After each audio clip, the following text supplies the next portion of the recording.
जानकारी न्यूज में आप सभी का स्वागत है। ऑपरेशन सिंदूर को लीड करने वाली देश की बहादुर जवान बेटी सोफिया कुरैशी के ऊपर विवादित टिप्पणी करने वाले भारतीय जनता पार्टी के नेता के खिलाफ कोर्ट ने एक बहुत बड़ा फैसला सुनाया है। अब बीजेपी के नेता और मौजूदा मध्य प्रदेश सरकार के मंत्री विजय शाह की मुश्किलें बढ़ गई हैं। 4 घंटे में विजय शाह के खिलाफ कोर्ट ने एफआईआर दर्ज करने का आदेश दिया है और इसके साथ साथ जो कुछ भी कोर्ट के अंदर हुआ है और बहुत सारी बातें कोर्ट के अंदर हुई हैं वो मैं आगे एक एक करके आपको बताने वाला हूं। आपको जरूर सुनना चाहिए। आप देखिए, जिस बीजेपी की यह जिम्मेदारी थी, मोदी जी की जिम्मेदारी थी कि इस तरीके के नेताओं के खिलाफ तुरंत कार्रवाई करें, वो तो कार्रवाई कर नहीं पाए, लेकिन हां, कोर्ट ने स्वतः संज्ञान लेते हुए इनके खिलाफ कार्रवाई कर दी है। आगे थोड़ा डिटेल में आपको जानकारी देंगे। साथ ही साथ उत्तर प्रदेश से एक बड़ी खबर है, जहां पर योगी सरकार ने देश विरोधी कमेंट करने वाले लोगों के खिलाफ कार्रवाई करनी शुरू कर दी है। सोशल मीडिया पर अगर आप भी पाकिस्तान हिंदुस्तान को लेकर या ऑपरेशन सिंदूर पर कुछ कमेंट कर रहे हैं जो देश विरोधी है, तो आप होशियार हो जाइए, क्योंकि आपके ऊपर भी कार्रवाई हो सकती है। वैसे तो किसी को जरूरत ही नहीं है इस तरीके की चीजें करने की, क्योंकि आप अगर देश से प्यार करते हैं तो आप विरोधी कमेंट कर ही नहीं सकते, ठीक है ना। जो करेंगे उनके खिलाफ कार्रवाई होनी भी चाहिए। खैर, 25 लोग अभी तक गिरफ्तार हो गए हैं, तमाम अकाउंट्स बंद किए जा रहे हैं। आगे इस पर भी चर्चा करेंगे। उससे पहले एक छोटी सी रिक्वेस्ट, अगर वीडियो आपको पसंद आए तो इसको लाइक जरूर करिए। चैनल पर नए हैं तो सब्सक्राइब करने के बाद बेल आइकन को प्रेस करना ना भूलें। बात करेंगे पहली और बड़ी खबर की। जबलपुर हाई कोर्ट ने मध्य प्रदेश के बीजेपी नेता, जिन्होंने कर्नल सोफिया के ऊपर विवादित बयान दिया था, विजय शाह के खिलाफ स्वतः संज्ञान लेते हुए 4 घंटे में एफआईआर दर्ज करने का आदेश जारी किया। अब देखिए स्क्रीन पर यह खबर। कर्नल सोफिया पर विवादित बयान देने पर कैबिनेट मंत्री बीजेपी नेता विजय शाह पर मध्य प्रदेश हाईकोर्ट सख्त हो गया है। अदालत ने विजय शाह पर 4 घंटे में एफआईआर दर्ज करने को लेकर डीजीपी को निर्देश दिए हैं। हाईकोर्ट ने स्वतः संज्ञान लेते हुए कहा है कि हर हाल में इस मामले पर एफआईआर दर्ज होनी चाहिए। कोर्ट कितना सख्त है इस मामले को लेकर, आप सोचिए। हर हाल में मतलब एफआईआर दर्ज होनी चाहिए, ये कोर्ट का कहना है, क्योंकि कोर्ट भी जानता है हम आदेश तो दे देते हैं लेकिन उसको पालन होने में कितना टाइम लगता है, इसलिए हर हाल में 4 घंटे का टाइम फिक्स कर दिया गया है। हाईकोर्ट में जस्टिस अतुल श्रीधरन की डिवीजन बेंच ने कहा कि विजय शाह पर एफआईआर तत्काल दर्ज होनी चाहिए। बेंच ने कहा कि कल सुबह सबसे पहले इसी मामले की सुनवाई हम करने वाले हैं। आपको बता दें कि मंत्री विजय शाह के बयान को लेकर पूरे देश में बवाल मचा हुआ है। 14 मई को पीसीसी चीफ यानी कि कांग्रेस पार्टी के जो मध्य प्रदेश के नेता हैं जीतू पटवारी समेत कांग्रेस का प्रतिनिधिमंडल शामला हिल्स थाने पहुंचा। कांग्रेस ने विजय शाह के खिलाफ देशद्रोह का मामला चलाने की भी मांग की है। अब 15 मई को मध्य प्रदेश के सभी थानों में कल शिकायतें आवेदन भी कांग्रेस पार्टी देने जा रही है, लेकिन उससे पहले कोर्ट ने यह आदेश दे दिया है कि अब बीजेपी नेता के खिलाफ कार्रवाई होनी चाहिए। हालांकि इससे पहले कांग्रेस के प्रदेश अध्यक्ष जीतू पटवारी ने कहा था कि मंत्री जो ये हैं इनको सरकार का प्रतिनिधि ये जो है सरकार का प्रतिनिधि होता है मंत्री, इसलिए अगर मंत्रिमंडल इससे सहमत है तो अलग बात है, और ऐसा नहीं है तो शाह को तुरंत मंत्रिमंडल से हटाया जाना चाहिए।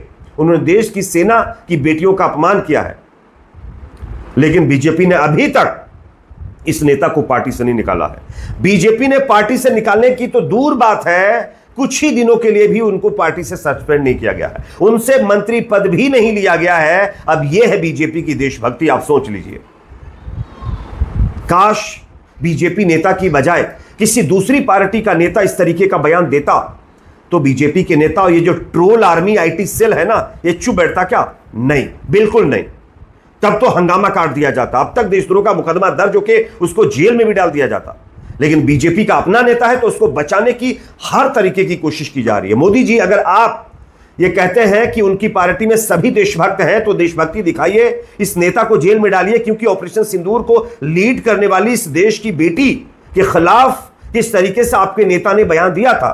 इवन मैं आपको एक वीडियो दिखाना चाहता हूं, आप देखिए, जब इनके ऊपर प्रेशर बना, बीजेपी के कुछ नेताओं ने इनके ऊपर सवाल भी खड़े किए, तब इन्होंने कैमरे के सामने माफी मांगी।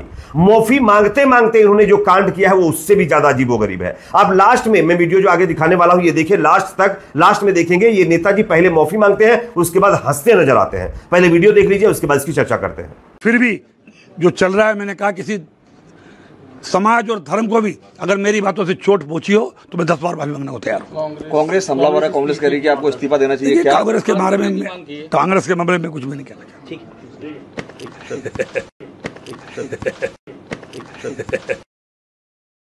लोगों ने बयान, इस बयान से जो लास्ट का ये मोमेंट था, इससे आप समझिए कि ये नेता माफी तो जरूर मांग रहे हैं, लेकिन उनके दिल में क्या है, किस तरीके की ये माफी है।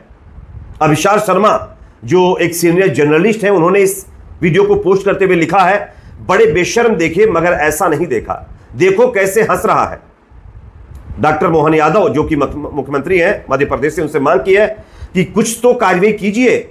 ये बेहूदगी, इस तरीके की चीजें ये दिखाता है बीजेपी के नेता देश की बेटियों को लेकर, वो भी सेना के अंदर ऑपरेशन सिंदूर को टारगेट करने वाली, लीड करने वाली बेटी पर कमेंट करने वाले इस नेता के खिलाफ बीजेपी कितनी सीरियस, आप समझ सकते हैं। अफसोस होता है तमाम चीजें देख करके। अब उन लोगों के अंदर की देशभक्ति नहीं जाग रही है जो अपने आप को बड़ा देशभक्त बताते हैं और कहते हैं कि वो देश के लिए कुछ भी करने के लिए तैयार है, लेकिन वही देशभक्त अभी तक नींद से नहीं जाग पाए। इस नेता के खिलाफ एक भी प्रोटेस्ट आप लोगों ने देखा किसी संगठन से जुड़े हुए व्यक्ति ने किया? नहीं, ना वो करेंगे, क्योंकि उनको मालूम है देशभक्ति कहां दिखानी होती, कहां नहीं दिखानी होती है। ये वही लोग हैं जिन्होंने सीमा हैदर को अपने घर में बिठा लिया है और उसको अपनी बहन, अपनी बहू बना करके, जबकि वो इलीगल तरीके से भारत में घुसकर आई है। वो भी तो पाकिस्तानी है ना, भगाओ उसको। क्यों रखे हुए यहां पर, क्या जरूरत है उसको रखने की, बताइए। उसको घुसा लिया आपने, उससे कोई दिक्कत नहीं है ना। लेकिन कर्नल सोफिया कुरैशी जिसने ऑपरेशन सिंदूर को लीड करते हुए पाकिस्तान को धुआं कर दिया, उसके खिलाफ इस तरीके का बयान होता है, तब भी बीजेपी कार्रवाई नहीं कर रही है। ये अफसोस होता है देख करके कि ये किस तरीके की देशभक्ति है इन नेताओं की।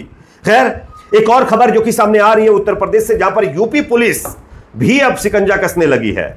अगर आपने भी अपने सोशल मीडिया अकाउंट पर देश विरोधी पोस्ट की है तो आप होशियार हो जाइए, क्योंकि आपके ऊपर शिकंजा कसने वाला है और सबके ऊपर शिकंजा कसा भी जाना चाहिए, क्योंकि देश विरोधी काम करने वालों की जगह इस देश में नहीं है, उनके खिलाफ कार्रवाई होनी चाहिए।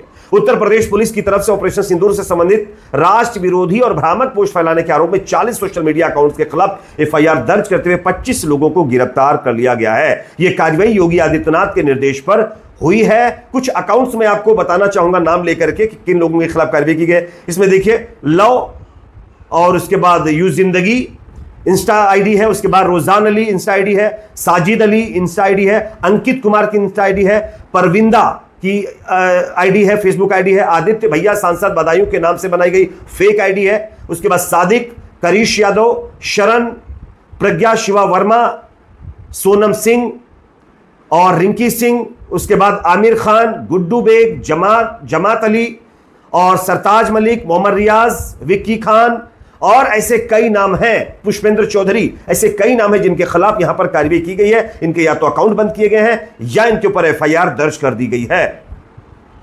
यह बेहतरीन काम है और होना भी चाहिए। ये जो सोशल मीडिया का कीड़ा कुछ लोगों के अंदर घुस करके शैतान बनाने का काम कर रहा है ना, ये शैतान इनका उतरना चाहिए। खैर, इस पर आपकी राय कमेंट सेक्शन में रखिए। वीडियो पसंद आए तो लाइक, शेयर, चैनल पर नए तो सब्सक्राइब जरूर करें।